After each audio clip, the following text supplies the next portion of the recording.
मुख्तार अंसारी निकल चुके हैं। कर रहा है मेरे आदमी का तवाफ। दुनिया समझ रही है कश्ती भवन में। द लाइव टीवी, सच सबसे आगे। दोस्तों, मैं आदिल खान आज़ाद, आप देख रहे हैं the live TV. Mukhtar Ansari का नाम याद है ना आपको? पूर्व विधायक हैं, बड़े नेता हैं और जिस खानदान से आते हैं उसके बारे में बताने की ज़रूरत नहीं कि उनके ख़ानदान के लोगों ने कितनी शहादतें दी इस वतन की आज़ादी के लिए। वही मुख्तार अंसारी जेल से जब बाहर निकले और पेशी से निकले, कोर्ट से, तो दहाड़ते हुए निकले और दुश्मनों को उनकी इस दहाड़ से गहरा धक्का पहुंचा है। दरअसल पूर्व विधायक मुख्तार अंसारी, जो योगी आदित्यनाथ सरकार और भारतीय जनता पार्टी की आग की किरकिरी हैं, वो अभी सलाखों के पीछे हैं। कुछ समझ लीजिए कि मामले उनके ऊपर बड़े संगीन किस्म के चल रहे हैं। कुछ लोगों के लिए वो माफिया हैं, कुछ के लिए रॉबिन हुड है और हमारी मीडिया के लिए वो धार्मिक खुराक है। उनका नाम धार्मिक खुराक है। बाहर हमारी मीडिया मंडी जो भी दावे करती हो कि मुख्तार अंसारी की कमर टूट गई, उनका गुरूर टूट गया, लेकिन मुख्तार अंसारी ने अब एक ऐसा बयान दिया है और शायराना अंदाज में दिया है जो बताता है कि वो ना तो झुके हैं ना टूटे हैं, बल्कि सब्र से काम ले रहे हैं और कानूनी तरीके से वापस चोट करने के लिए सही मौके का इंतजार कर रहे हैं और वो मुंह तोड़ जवाब देंगे।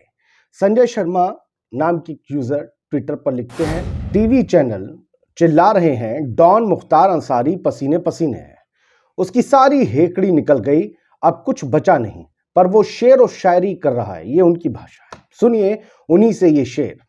तूफान कर रहा था मेरे अज़्म का तवाफ, दुनिया समझ रही थी कि मेरी कश्ती भंवर में।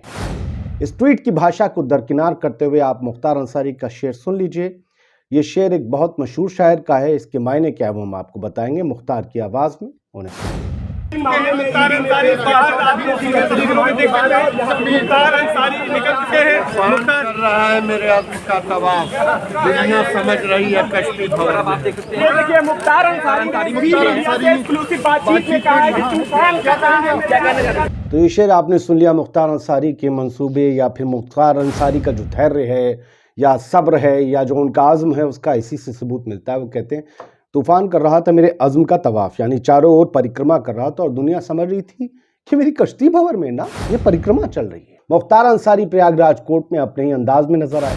तनी हुई मूछें दिखी, हल्की मुस्कुराहट भी दिखी चेहरे पर जो हमेशा उनके रहती थी, और चुटेली अंदाज में वो निशाना साधते हुए दिखी, जिससे पता चलता है कि मीडिया चाहे जितना ना चले, मुख्तार अंसारी वही हैं जो करते। प्रवर्तन निदेशालय ईडी ने कड़ी सुरक्षा के बीच उन्हें प्रयागराज जिला कोर्ट में पेश किया था। कल सफेद कपड़े पहने हुए थे, झलक उनकी वैसी ही थी पहले सी। ये और बात है कि उम्र की वजह से शरीर थोड़ा दुर्बल हो गया।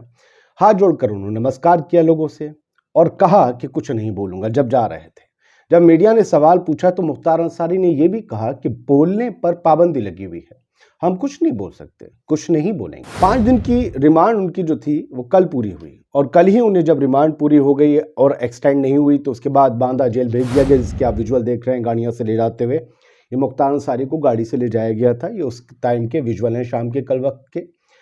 हालांकि जब मुख्तार सुनवाई के बाद कोर्ट से बाहर निकले तब उनके तेवर बदले हुए थे। पहले तो उन्होंने बोलने से मना कर दिया था। कोर्ट ने उन्हें बांदा जेल दोबारा शिफ्ट करने के लिए कहा था। जेल जाने से पहले शायरी के जरिए मुख्तार अंसारी ने उत्तर प्रदेश की योगी आदित्यनाथ सरकार पर निशाना साधा, जो उनके लगातार ठिकानों को तबाह कर रही है, जो उन्होंने अपने पैसे से बनाई थी। बताया जाता है वो काला पैसा था। खैर, मुख्तार साहब बोले कि तूफान कर रहा था मेरे आज़्म का तवाफ, इर्द गिर्द था, दुनिया समझ रही थी कि कश्ती भंवर में है। इसके बाद गाड़ियां उनको लेकर बांदा जेल चली गई। कोर्ट ने मामले की अगली सुनवाई 10 जनवरी के लिए मुकर्रर की है। अब इस दिन उन्हें फिर से लाया जाएगा और हमारी मीडिया थर थर काँप रहा था, मुख्तार भर भर डर रहा था। मुख्तार, इसको लेकर तो मैंने अपने एक चैनल में भी प्रतिकार किया था, ये भाषा नहीं होनी चाहिए। क्या आपने जाकर देखा है? थर थर रहा था, रात भर 34 करवटें बदली आप गिन रहे थे? नहीं, प्रहरी भी जो उनके बैरक के बाहर होता है किसी भी कैदी की, वो चलता फिरता इधर उधर रहता है। लिहाजा कौन गिनता कौन है ये सब? और मुख्तार अंसारी क्यों? ऐसे कई और नाम हैं जो उर्दू में नहीं है, हिंदी में है। उत्तर प्रदेश में माफिया है, बड़े माफिया है, लेकिन उनके खिलाफ केस वापस होने की तो खबरें सुनाई देती हैं, लेकिन उन्हें किसी केस में अंदर डालकर उनकी प्रॉपर्टियां कब्जाने की बात नहीं सुनाई देती। आप अगर योगी सरकार के कैबिनेट में जो शामिल मंत्री हैं उनके नाम पर भी देखेंगे तो सैकड़ों के ऊपर मतलब सैकड़ों तो मंत्री नहीं है, लेकिन बीसीओ के ऊपर केस दर्ज है। अवैध प्रॉपर्टी के केस तो लगभग सभी पे हैं। बुलडोजर उधर क्यों नहीं चलता है? मुझे लगता है बुलडोजर अब चलता रहेगा, सरकारें बदल जाएंगी, कभी इधर चलेगा कभी उधर चलेगा, लेकिन इंसाफ का तकाजा क्या होगा पता नहीं। खैर, सोशल मीडिया क्या कह रहा है वो सुन लेते हैं, देख लेते हैं, पढ़ लेते हैं। भारत समाचार ने लिखा, प्रयागराज माफिया मुख्तार को ईडी ने कोर्ट में पेश किया। कोर्ट से निकलकर मुख्तार अंसारी ने शेर सुनाया, तूफान कर रहा था मेरे अज़्म का तवाफ। मुख्तार ने कहा, दुनिया समझ रही थी मेरी कश्ती भंवर में है। ये सीधा सीधा एक मैसेज है कि तूफान यानी कि एक मुश्किल वक्त है, जो मेरे अज़्म का, जो मेरे धैर्य का, या जो मेरी हिम्मत है उसका तवाफ कर रहा है। एक मुश्किल वक्त मुझे परख रहा है, वो मुझे तोड़ देना चाहता है, लेकिन मैं टूट नहीं रहा हूं। एक मुश्किल वक्त मेरे आसपास मंडरा रहा है, उसने मुझे घेर रखा है, लेकिन दुनिया ये जान ले कि मुश्किल वक्त सिर्फ मेरी परिक्रमा कर रहा है, ये मेरा कुछ उखाड़ नहीं सकता, ये मेरा कुछ कर नहीं सकता। दुनिया जो ये समझ रही है कि मेरी कश्ती भंवर में है, नहीं, ये आसपास घूम रहा है एक भंवर की तरह। आप भंवर कह लें या जो भी कह लें, तूफान आते हैं ना समुद्र में तो घूमते हुए आते हैं यूं बवंडर की तरह। खैर, जर्नलिस्ट संदीप शुक्ला हैं, शुक्ला जी लिखते हैं, जर्नलिस्ट भी हैं, कि प्रयागराज माफिया मुख्तार को ईडी ने कोर्ट में पेश किया। कोर्ट से निकलकर मुख्तार अंसारी ने शेर सुनाया, तूफान कर रहा था मेरे, खैर वही सब, मैं संघर्ष कर रहा हूं, लोग इसे कमजोरी समझ रहे हैं। शेर सुनाकर मुख्तार अंसारी ने खुलेआम चुनौती दी। खुलेआम चुनौती नहीं दी, एक इंसान ने अपनी हिम्मत का पैमाना बताया दुनिया को कि ठीक है, अगर जो लोग ये समझ रहे हैं कि झुक गया हूं मैं, टूट गया हूं मैं, तो नहीं, ऐसा नहीं है।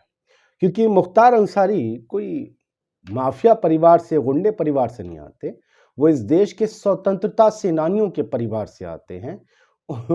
अब मैं और क्या बताऊं, आपको पता होगा हामिद अंसारी साहब क्या थे और उनके दादा परदादा क्या क्या थे।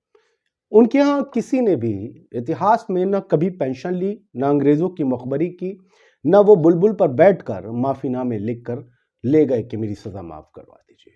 उस ख़ानदान से मुख्तार अंसारी नहीं आते।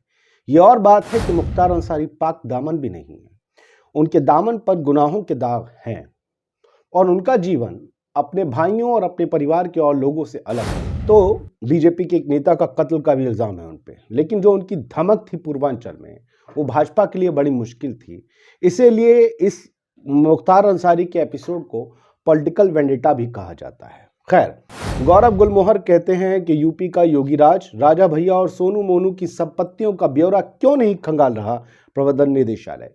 देखिए, जितनी भी केंद्रीय एजेंसियां हैं, ईडी हैं या फिर सीबीआई है, एनआईए हैं, या फिर आप चुनाव आयोग को भी ले लीजिए, ये जितनी भी कार्रवाइयां हैं विपक्ष के नेताओं पे करती हैं। चुनाव आयोग को अलग कर दीजिए, और इन लोगों को कोई भी सत्ताधारी दल से जुड़ा हुआ आदमी घपला करता हुआ नहीं मिल रहा है। और ये अक्सर ऐसा ही हमेशा होता है, जब दूसरी पार्टी की सरकार होती है तब उसके में नहीं मिलते लोग कहते हैं। लेकिन पहली बार इस तरीके से कहा जा रहा है कि जबरदस्त तरीके से बेजान इस्तेमाल बीजेपी की इस शासनकाल में हो रहा है। हेडलाइन थी, अतीक और मुख्तार की संपत्तियों का ब्यौरा खंगाल रहा प्रवर्तन निदेशालय। ईडी और उन्हें बाकी लोगों को इतनी सी सलाह है कि पिछली बार जिन नेताओं ने अपनी जो संपत्ति घोषित की थी उससे कितनी गुना बढ़ गई, और इस बीच उन्होंने ऐसी कौन सी मेहनत की थी जिससे वो संपत्ति बढ़ गई, उसकी जांच भी कभी कर लीजिए। इसकी भी तो सैलरी मिलती होगी आपको, ये भी आपके उसके दायरे में आता होगा, मुझे जोड़ दीजिएगा। खैर, परवेज अहमद साहब कहते हैं, माफिया मुख्तार अंसारी कोर्ट में पेश, ईडी कस्टडी रिमांड खत्म, बांदा जेल वापस जाने को वैन कोर्ट पहुंची। ये सब उस दौरान के विजुअल्स हैं। तेवर पुराने हैं, बोलने से मना किया है, सब हमने आपको बता ही दिया था। देखिए, मनी लिखते हैं, योद्धा योगी बोलते हैं उत्तर प्रदेश में किसी भी अपराधी को बख्शा नहीं जाएगा। ये योगी का यूपी है, यहाँ तो अपराधी को हर अगले चौराहे पर निपटा दिया जाएगा या गाड़ी पलटा दी जाएगी, वरना बुलडोजर तो है ही वगैरह। पर ये 51 एफआईआर वाला राजा भैया का दरबार है, जहाँ नेता मुजरा दिखाते हैं। राजा भैया का आप इतिहास पढ़िए और देखिएगा कि भाजपा ने और योगी सरकार ने उन पर क्या कार्रवाई की। और ऐसे बहुत से लोग हैं जिनकी जातियां, जिनका धर्म सत्ता में बैठे शीर्ष स्थानों के लोगों से मैच खाता है, उन पर कार्रवाई नहीं होती, सवाल उठते हैं। बहुत से ऐसे लोग हैं, ये तो इनका हमने ट्वीट पर दिया। आज तक लिखता है, हाथ जोड़कर मुस्कुराते हुए मुख्तार अंसारी ने कहा, बोलने पर पाबंदी लगी हुई है। खैर ये सब आप देख रहे हैं। वो जो जेल ले जाने वाला विजुअल था बांदा का, वो ठाकुर अंकित सिंह ने शेयर किया था। लिखा था ईडी रिमांड समाप्त होने के बाद कड़ी सुरक्षा में दोबारा बांदा जेल पहुंचा बाहुबली मुख्तार अंसारी। इन सबको बड़ी खुशी होती है। अब एक हेडलाइन के साथ आपको छोड़े जा रहा हूं। एक तरफ मुख्तार अंसारी को माफिया, क्रिमिनल, न जाने क्या क्या बताया जाता है, और न्यूज़ 18 की पुरानी हेडलाइन है 10 अगस्त 2022 की, कुछ महीने पहले की, कि अपने मंत्रियों और विधायकों पर दर्ज केस वापस लेगी यूपी सरकार। अंतिम दौर में है ये काम।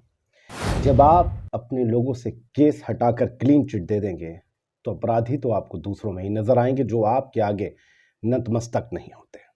जय हिंद। द लाइव टीवी, सच सबसे आगे।